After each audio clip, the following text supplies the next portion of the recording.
Então, no vídeo passado nós vimos, essa é a primeira, digamos assim, primeira grande vantagem que o Kripke está reconhecendo na visão filosófica do adversário, né, que é a visão de Frege Russell, né, que ele, como ele diz aqui na página, na edição em português, na página 74, na edição em inglês, na página 27, deixe-me dar-vos, lembrem que isso aqui é o português de Portugal, deixe-me dar-vos um exemplo de alguns dos argumentos que parecem decisivos a favor da perspectiva de Frege e Russell. O problema básico para uma perspectiva como a de Mill, que é a que ele vai defender, Kripke, está em saber como podemos determinar qual é o referente de um nome, tal como ele é usado por um certo falante. De acordo com a perspectiva descritivista, que outra, digamos assim, como ele está caracterizando a perspectiva de Frege e Russell, descritivista, porque o nome está para uma descrição, a resposta é clara. Tá? Se o nome Joe Doakes é apenas uma abreviatura de o homem que corrompeu o Hadley Burke, então quem quer que tenha corrompido o Hadley Burke de um modo único é o referente do nome Joe Doakes. Um detalhe, o primeiro exemplo que ele está dando aqui já é um exemplo de um nome ficcional. Né? Porque isso aqui é o nome de uma personagem do romance do Charles Dickens, o homem que corrompeu o Hadley Burke. Tá? Mas, então, não, o primeiro exemplo dele já não é irônico isso aqui, tá? Mas porque o primeiro exemplo dele já é de um nome que não tem referência. Porque o homem que corrompeu o Hadley Burke, no mundo real, não existe ninguém que tenha corrompido o Hadley Burke. Né? Frege diria que o nome Joe Doakes apenas tem um sentido, mas não tem referência, porque a descrição definida, o homem que corrompeu o Hadley Burke, não seleciona nenhum objeto no mundo, tá?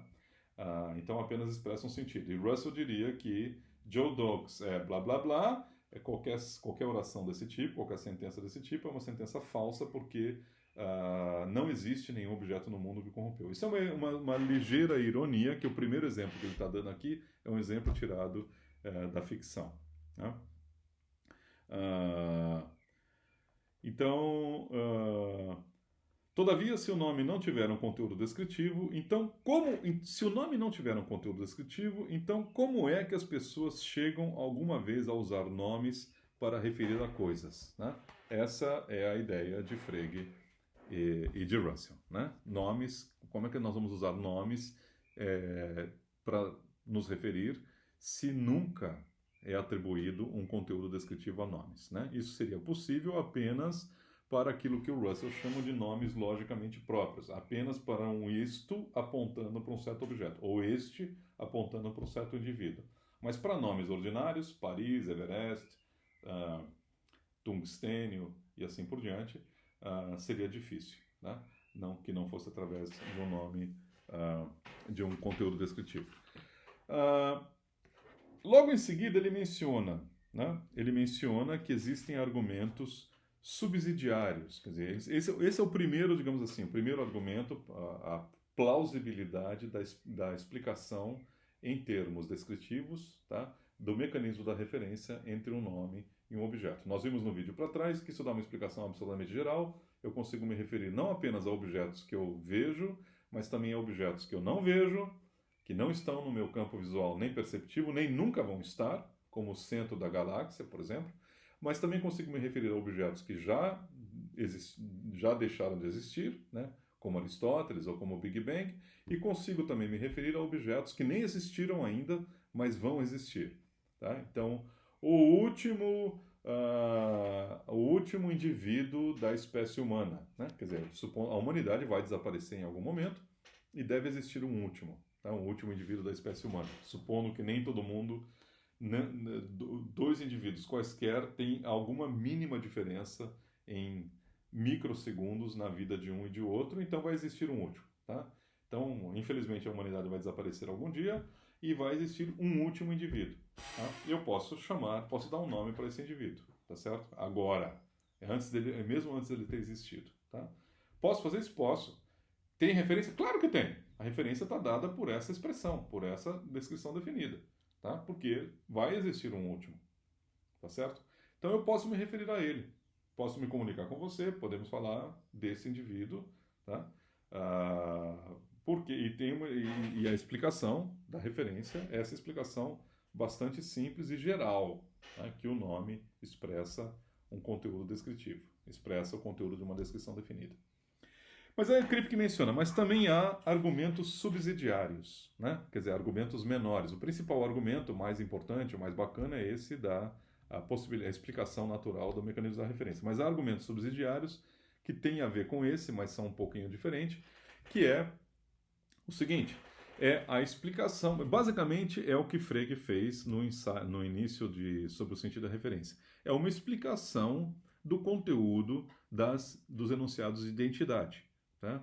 Kripke está dizendo, alguém pode olhar para um ponto celeste muito brilhante nas primeiras horas da manhã e chamar aquilo de fósforos, e alguém pode olhar para um corpo celeste visível muito brilhante nas primeiras horas da noite ou nas últimas horas da tarde e chamar aquilo de hésperos, né? E depois dizer hésperos é fósforos.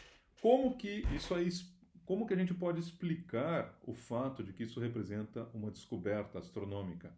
Tá? Como é que a gente pode explicar o fato de que isso não expressa simplesmente que um objeto é autoidêntico, que o planeta Vênus é idêntico a si mesmo? Como é que a gente pode explicar isso? Tá?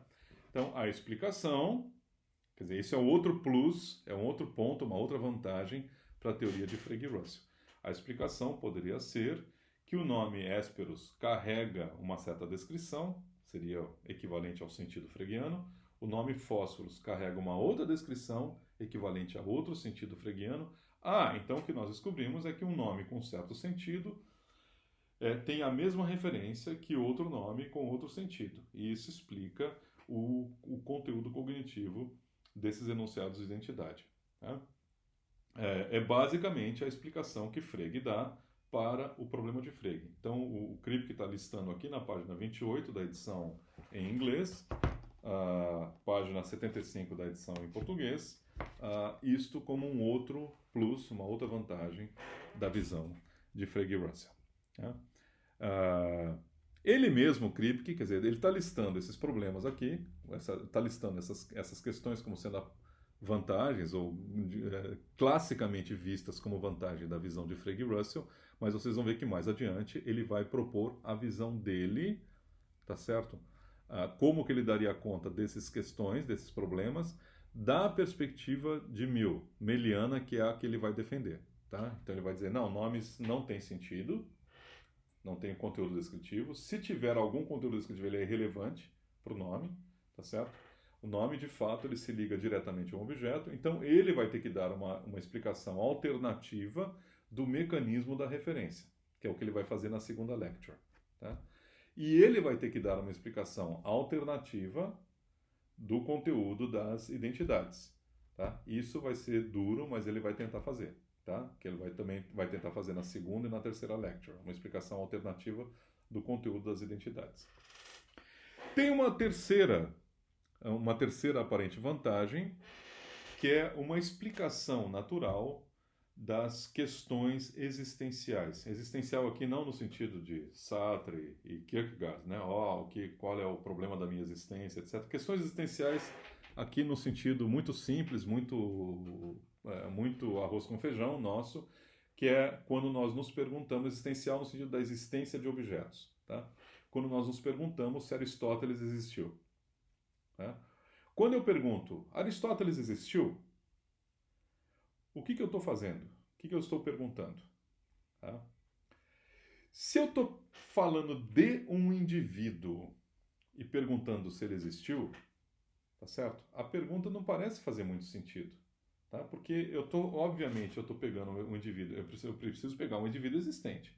Se eu estou pegando um indivíduo existente e perguntando se esse indivíduo existiu ou existe, a pergunta é simplesmente ridícula. Tá? Assim como se eu perguntar o ponto mais alto da Terra, o Everest existe. Tá? Se eu estou apontando para o Everest e perguntando, isto aqui existe? Claro, há situações nas quais eu quero checar se eu não estou alucinando, né? Eu estou enxergando uma montanha muito alta, e eu quero saber se eu não estou alucinando. Mas supondo que eu não estou alucinando, tá? Então, se eu estou pegando um objeto, e um objeto que tem que ser existente para eu pegá-lo, para eu estar me referindo a ele, para eu ter esse objeto no meu campo, na minha mão, e perguntando se esse objeto existe, isso é uma explicação ridícula das perguntas existenciais, das questões existenciais. Né? Se eu perguntar, Aristóteles existiu? Né? Ou como muita gente pergunta, se os seus várias personagens escritas nos vários evangelhos, né? Tem vários evangelhos, além dos 4 evangelhos que estão lá na Bíblia, existem evangelhos apócrifos ainda, que são descrições ainda alternativas de um personagem chamado Jesus Cristo. Mas é uma questão legítima, que as pessoas se perguntam se historicamente, de fato, existiu um indivíduo que era Jesus Cristo. Né? Pode ser que fossem vários, pode ser que os vários tivessem compartilhassem o mesmo nome, né? Assim como a gente chama de vários indivíduos de xamãs, mas suponha que daqui a 2000 anos, xamã vire um nome próprio, as pessoas começam a achar que existia um único xamã, né? Nas florestas, nas tribos, etc., um único xamã, uma única personagem xamã. Então vai haver essa questão histórica de se existiu, de fato, a pessoa chamada xamã, ou se era, na verdade, uma multiplicidade de pessoas, ou às vezes multiplicidade de figuras mitológicas, que nem sequer existiram. Tá? Então existe essa pergunta histórica a respeito de Jesus Cristo. Aliás, mais remoto ainda, existe a pergunta histórica a respeito de Noé, por exemplo.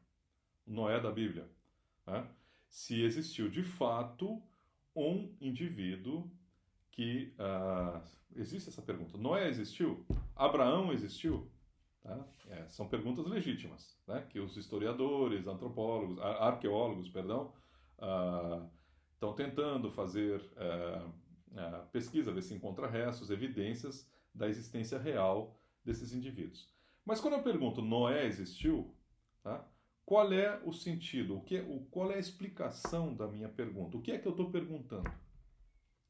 Se eu estou perguntando a respeito de um indivíduo, se ele existiu, a pergunta não faz sentido, porque o indivíduo, em primeiro lugar, tem que existir para eu perguntar em seguida se ele existiu.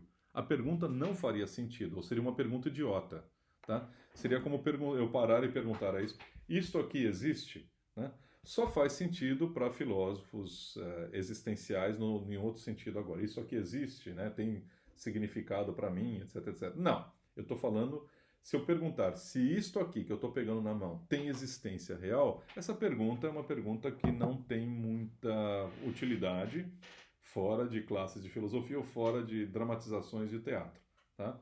Porque é evidente que se eu estou pegando um objeto e perguntando desse objeto existente se ele existe, a pergunta é uma pergunta superficial. Tá?